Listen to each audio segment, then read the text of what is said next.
شروع قرار دیا اور اس کی ہر چھوٹی بڑی چیز کو معروف مشہور کروایا، اور میں گواہی دیتا ہوں کہ اللہ وحدہ لا شریک کے علاوہ کوئی سچا معبود نہیں، جس نے دین کے حلال کو واجب اور حرام سے منع کیا، اور میں گواہی دیتا ہوں کہ بلا شبہ ہمارے نبی و سردار محمد صلی اللہ علیہ وسلم کے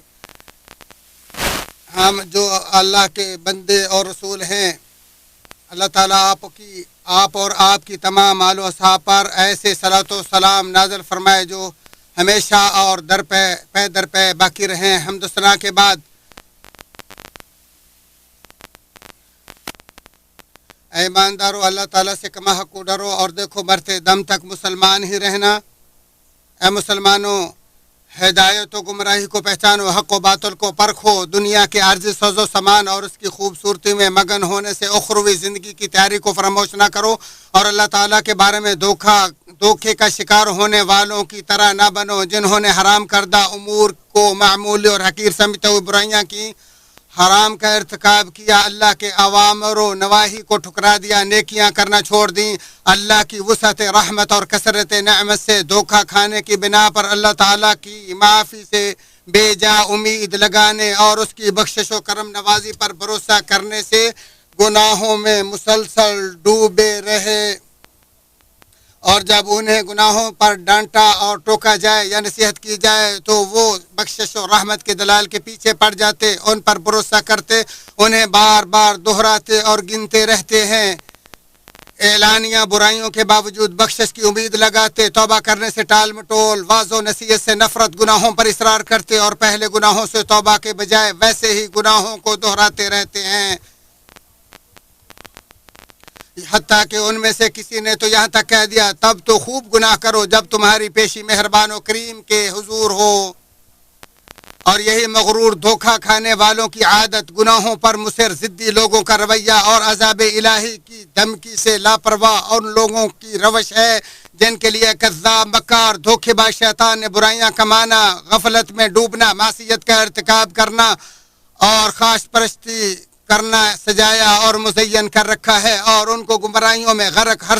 حسرتوں میں مبتلا اور علت و باطل کے دھوکے میں پھنسا رکھا ہے، اور ناکام اور جھوٹی امیدوں کا اسیر بنا رکھا ہے۔ اور اسی طرح کے لوگوں کے بارے میں ارشاد باری تعالیٰ ہے، پھر ان کے بعد ان کی جگہ کچھ نالائق جانشین کتاب کے وارث بنے جو اس حقیر دنیا کا سامان لیتے اور کہتے ہمیں ضرور بخش دیا جائے گا، اور اگر ان کے پاس اس جیسا اور سامان آ جاتا تو وہ اسے بھی لے لیتے۔ اس آیت کی تفسیر میں مجاہد کہتے ہیں یعنی دنیا کی جو چیز بھی ان کے ہاتھ لگتی وہ اسے قابو کر لیتے ہیں، خواہ حلال ہو یا حرام، اور تمنا کرتے ہیں بخشش کی اور کہتے ہیں ہمیں ضرور بخش دیا جائے گا۔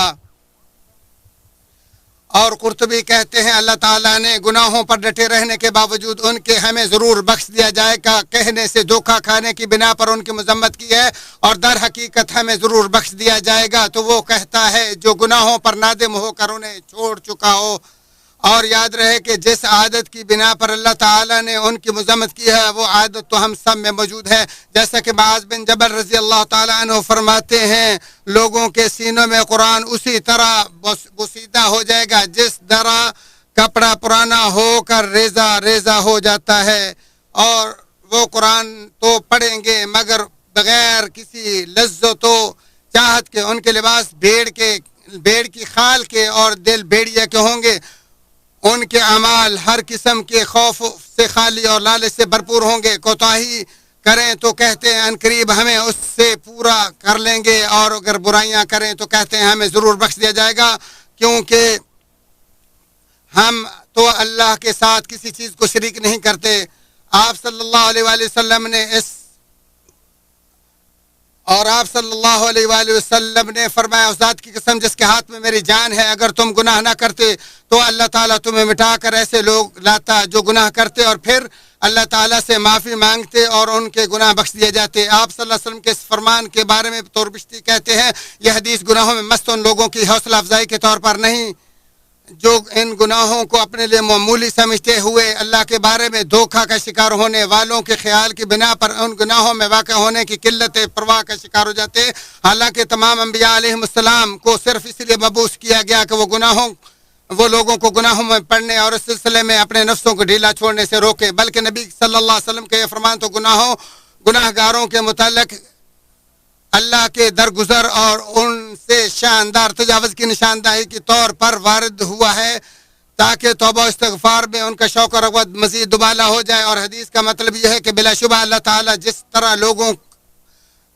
طرح نیکی کرنے والوں کے ساتھ اچھا برتاؤ کرنا چاہتا ہے، اسی طرح برائی کرنے والوں سے بھی تجاوز کرنا پسند کرتا ہے۔ ابن قیم رحمہ اللہ فرماتے ہیں امید کی 3 قسمیں، 2 قسمیں لائق ستائش اور ایک دھوکہ خوری اور برائی ہے۔ چنانچہ پہلی 2 امیدیں تو ایسے 2 آدمیوں کی ہیں جن میں سے ایک وہ ہے جو اللہ تعالیٰ کے عطا کردہ بصیرت کی روشنی میں اس کی اطاعت کرے اور پھر اس کے اجر و ثواب سے پر امید رہے، اور دوسرا وہ شخص جو گناہ کرے اور اس پر توبہ کرے اور اللہ کی بخشش، معافی، احسان و جود و کرم درگزر کا امیدوار رہے، جبکہ تیسری قسم سے مراد ایسا شخص ہے جو کوتاہی اور گناہوں پر ڈٹا رہے اور بغیر کسی عمل کے اللہ کی رحمت کا امید رہے، سو یہی دھوکہ اور جھوٹی تمنا ہے۔ اور حسن بصری کہتے ہیں کچھ لوگ ایسے بھی ہیں جنہیں امیدوں نے بہکائے رکھا، یہاں تک کہ جب وہ دنیا سے نکلے تو ان کے پاس ایک نیکی بھی نہ تھی، اور ان میں سے ایک کہتا ہے میرا اپنے رب کے بارے میں اچھا گمان ہے، حالانکہ وہ جھوٹا ہے، کیونکہ اگر اس کا گمان اچھا ہوتا تو وہ اچھا عمل کرتا۔ پھر اللہ تعالیٰ کا فرمان پڑا اپنے رب کے بارے میں تمہاری یہ بدگمانی ہی تھی جس نے تمہیں ہلاک کر دیا اور بالآخر تم ابدی خسارے میں پڑ گئے۔ اور سعید بن جبیر کہتے ہیں اللہ کے بارے میں دھوکہ یہ ہے کہ آدمی معصیت و نافرمانی پر ڈٹا رہے اور اللہ تعالیٰ سے بخشش کی امید رکھے۔ اور یحییٰ بن معاذ کہتے ہیں سب سے بڑا دھوکہ یہ ہے کہ گناہوں پر ڈٹے رہنے کے باوجود بلا ندامت و شرمندگی معافی کی امید رکھنا، بغیر نیکی کے قرب الہی کی توقع کرنا، جہنم کا بیج بو کر جنت کے حصول کا انتظار کرنا، نافرمانیوں کے عوض فرما برداروں کا ٹھکانہ تلاش کرنا، بغیر کسی عمل کے بدلے کا انتظار کرنا، اور حدود الہی سے تجاوز کے باوجود اللہ عز و جل سے امیدیں قائم رکھنا۔ اور عبداللہ بن مسعود کہتے ہیں خشیت الہی کے لیے علم کافی ہے اور دھوکہ کھانے کے لیے جہالت۔ سو اے اللہ کے بندے، کس گارنٹی نے تجھے دھوکہ کھانے پر ابھارا اور گناہ پر اصرار کی جرأت فراہم کی؟ کیا اس کی پردہ پوشی کے احسان یا لمبی مہلت سے تم دھوکے کا شکار ہوئے، یا تمہارے لیے اس کی مدت توبہ بڑھانے کے لیے جلدی سزا نہ دینے سے تمہیں دھوکہ ہوا؟ اور اگر تو اپنے نفس کی طرف رجوع کرتا تو تمہیں یہ اچھی طرح معلوم ہو جاتا کہ اللہ کی مہلت اور پردہ پوشی سے جو اس نے تمہاری برائیاں چھپائیں اور خوبیاں ظاہر کی ہیں اس پر تم اللہ کا شکر ادا کرو۔ تمام تعریف علی القدیر اللہ کے لیے ہیں، اور میں گواہی دیتا ہوں کہ اللہ وحدہ لا شریک کے علاوہ کوئی سچا معبود نہیں، اور میں گواہی دیتا ہوں کہ ہمارے نبی سردار اس کے بندے اور رسول ہیں۔ وہ خود اپنے کام کر لیتے تھے، جوتا سیتے، کپڑے سی لیتے۔ آپ پر اللہ کی رحمتیں برکتیں نازل ہوں۔ حمد و ثنا کے بعد مسلمانوں، اللہ تعالیٰ سے ڈرو، اس کی اطاعت کرو، اس کی نافرمانی سے بچو، اللہ سے ڈرو اور نیک لوگوں کے ساتھ ہو جاؤ۔ اے مسلمانوں، اللہ تعالیٰ سے ایسی امید رکھو جو تمہیں اس کی نافرمانی پر جسارت سے بچائے، اور اللہ تعالیٰ سے ایسا ڈرو جو اس کی رحمت سے مایوسی کا باعث نہ بنے۔ چنانچہ امید کے ساتھ خوف کا ہونا ضروری ہے، کیونکہ اگر ایسا نہ ہوتا تو پھر صرف امن ہی ہوتا۔ اسی طرح خوف کے ساتھ امید کا ہونا ضروری ہے، کیونکہ اگر یہ نہ ہوتا تو پھر صرف مایوسی و نا امیدی ہوتی۔ اور جس نے اپنے نفس پر امید کو سوار کر لیا وہ عمل سے ہاتھ دھو بیٹھا، اور جس نے خوف کو سوار کر لیا وہ نا امید و مایوس ہو گیا۔ لیکن کبھی امید اور کبھی ڈر ہی اچھی چیز ہے، کیونکہ جو کسی چیز کی امید رکھتا ہو وہ اسے تلاش کرتا، اور کسی چیز سے ڈرتا ہو وہ اس سے دور بھاگتا ہے، اور جو رحمت کا امیدوار ہو وہ اس کے اسباب کا پیچھا کرتا ہے، اور رحمت کے اسباب میں سے گناہوں سے توبہ کرنا اور بار بار گناہوں کے باوجود کثرت سے استغفار کرنا ہے۔ اور جو کوئی سچی توبہ کرے اس کی توبہ قبول ہو جاتی ہے اور اس کے گناہ مٹا دیے جاتے ہیں۔ حسن بصری رحمہ اللہ سے پوچھا گیا کیا ہمارے ایک کو اپنے رب سے شرم نہیں آتی؟ وہ اس سے اپنے گناہوں کی معافی مانگتا ہے، پھر دوبارہ گناہ کرتا ہے، پھر معافی مانگتا ہے، پھر گناہ کرتا ہے۔ تو انہوں نے کہا یہی تو شیطان چاہتا ہے کہ استغفار کے بارے میں تمہیں تم میں شرم پیدا کرنے میں وہ کامیاب ہو جائے، لہذا تم توبہ استغفار سے نہ اکتانا۔ اور عمر بن عبدالعزیز اپنے خطاب میں فرماتے ہیں اے لوگو، جس سے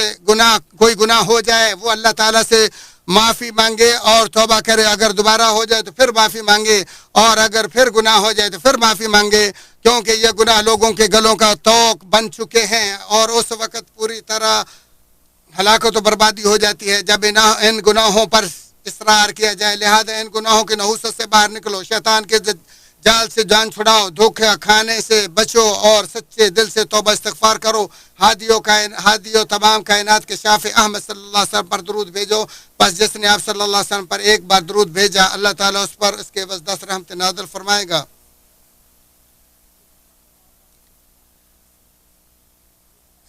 اے اللہ، اے دعاؤں کے قبول کرنے والے، اے بہت زیادہ فضل کرنے والے، یا اللہ مسلمانوں کے مال و عزتوں کو ظالموں کے ظلم سے محفوظ فرما۔ اے اللہ ہمارے حاکم اور خادم الحرمین الشریفین کو اپنی پسندیدہ کے کاموں کی توفیق عطا فرما،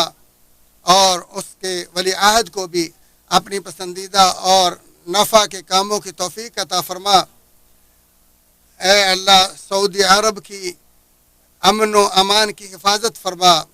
اس کے علماء اور اس کے بارڈروں کی حفاظت فرما، اس کی فوجوں کی حفاظت فرما اے رب العالمین۔ اے اللہ ہمارے بیماروں کو شفا دے، ہمارے اموات کی بخشش فرما، ہماری دشمنوں کے خلاف ہماری مدد فرما، یا کریم یا عظیم یا رحیم۔